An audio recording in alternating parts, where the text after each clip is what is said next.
Hey guys, welcome back to N3. I'm Levi. And I'm Tegan. Hey Tegan, did you see the Huskers made that comeback win last weekend? Yeah, it only took until late in the season to get their second win. Speaking of late in the season, I'm still seeing new teachers at school this year. Yeah, I've noticed a lot of new faces in the hallways.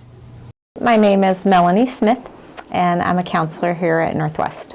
My name is Mrs. Yost, and I am a special education teacher, and I teach academic foundations here. My name is Adam Brown. I teach connections.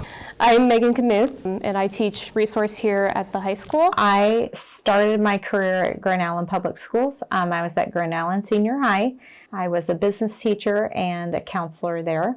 I transferred to Barr Middle School, and then just recently I was at Hastings High for 3 years, and then now I'm here at Northwest. I student taught previously at Waverly Middle School. I worked at Boys Town for 6 years, and then after that, I worked at Walnut for a year. So before coming here, I have taught at Broken Bow. I taught elementary there for a few years. And then just previous to being here, I was at Grand Island Public Schools as a resource teacher. I transferred here to Northwest because I have just heard so many wonderful things about Northwest. I decided to come to Northwest because my husband got a job in the area, and this is my first official teaching job, but I heard a lot of great things about Northwest and how students get involved here, and that was a big part of why I wanted to come. I just thought it was a really good opportunity for me. I saw alternative education listed on the website. I transferred to Northwest because I was looking for a smaller school that would feel more like a family, and Northwest really has provided that for me.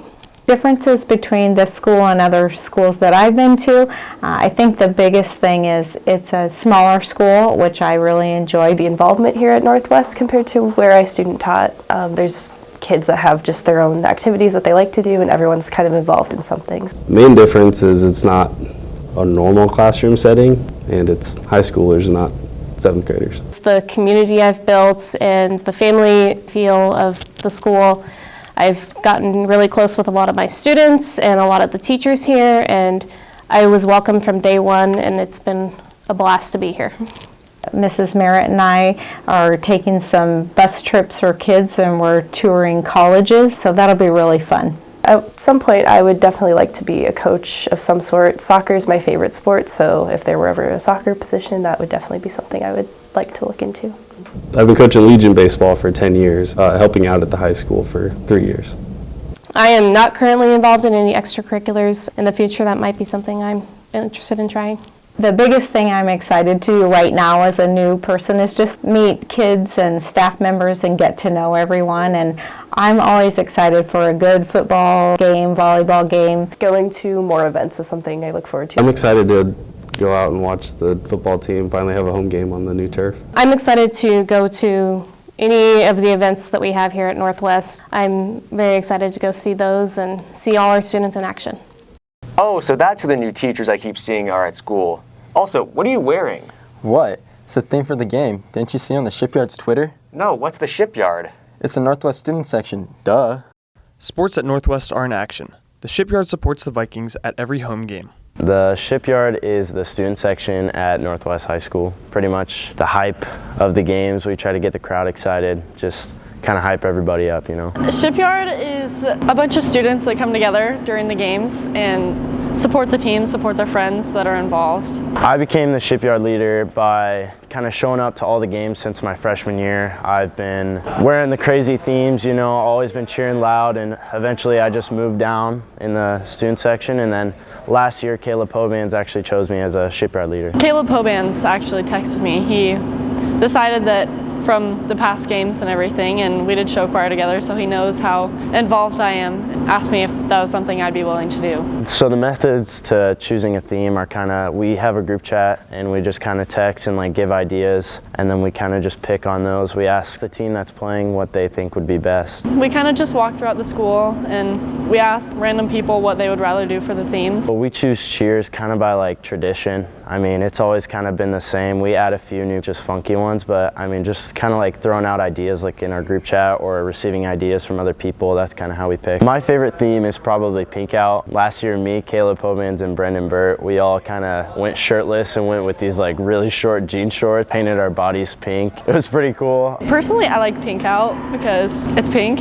so it's fun. My favorite cheer is the one that we do at the volleyball games when Macy Middleton's serving. So essentially, she throws the ball up, we go, ready, pull, boom! Kaden yells, "That's another Viking! First down!" The Shipyard makes their next appearance tonight at the homecoming game against Gering. The theme is whiteout. Man, our student section can get really hyped up for games. Yeah, I know. It's crazy how loud they get. What happened to you? I got injured playing water polo. Wow, seems like everyone's been getting injured this year. Yeah, thankfully the trainers have helped me in the recovery process. New sports seasons come with new injuries, but thanks to our trainer, Mike Peterson, athletes are able to return back to their competitions. I've been in the athletic training profession for 15 years. I was a grad student at Western Illinois for my first 2, did a high school in Illinois for 5 years, and then I've been here at Northwest this is the start of my 10th year here. So I played football since I was about 4th grade, and I've always been on the offensive line. Defensive line too, but that's kind of gone away over the years. I've played volleyball since I was in 5th grade. I was a middle for the longest time, and then in high school I changed to a right side. The vast majority of my time is doing injury prevention, so obviously if we can keep kids from getting hurt, keep them on the field, do things like that. Spend about the first hour of my day just taping, doing preventative taping, preventative rehab exercises, things like that to get them out to practice. Even with all the preventative measures that Northwest takes with their athletes, injuries are still bound to happen. I tore my MCL and I dislocated my kneecap, but to recover, I've been doing a lot of rehab with physical therapy and just a lot of icing, a lot of stim and ice, game ready and before practice, working with Mike a lot. We do event coverage, so I do help provide getting like water, injury ice, field setup, stuff like that done throughout the day. Being readily available in case something does happen, I'm there to help whoever needs helped out.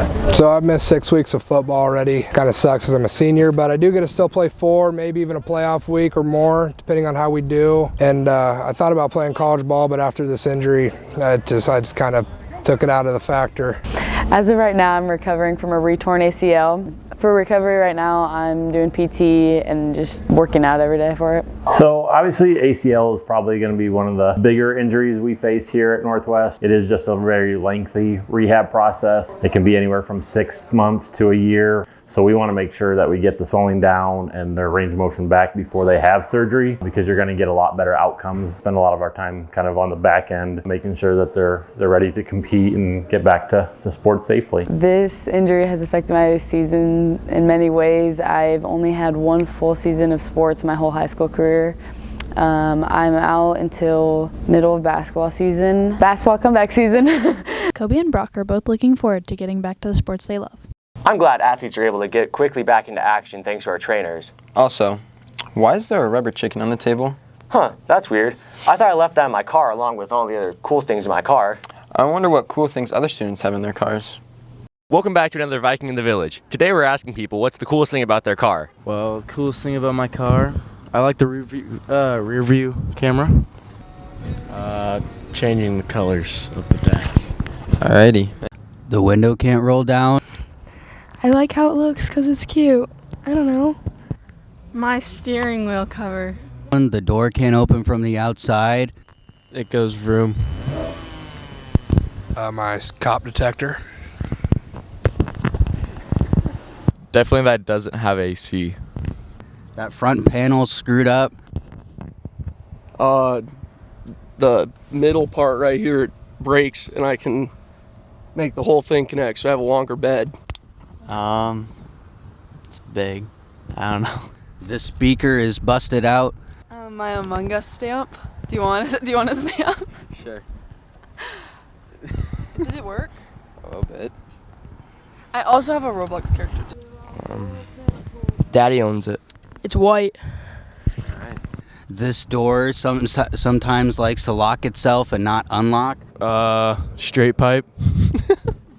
My little guy right here.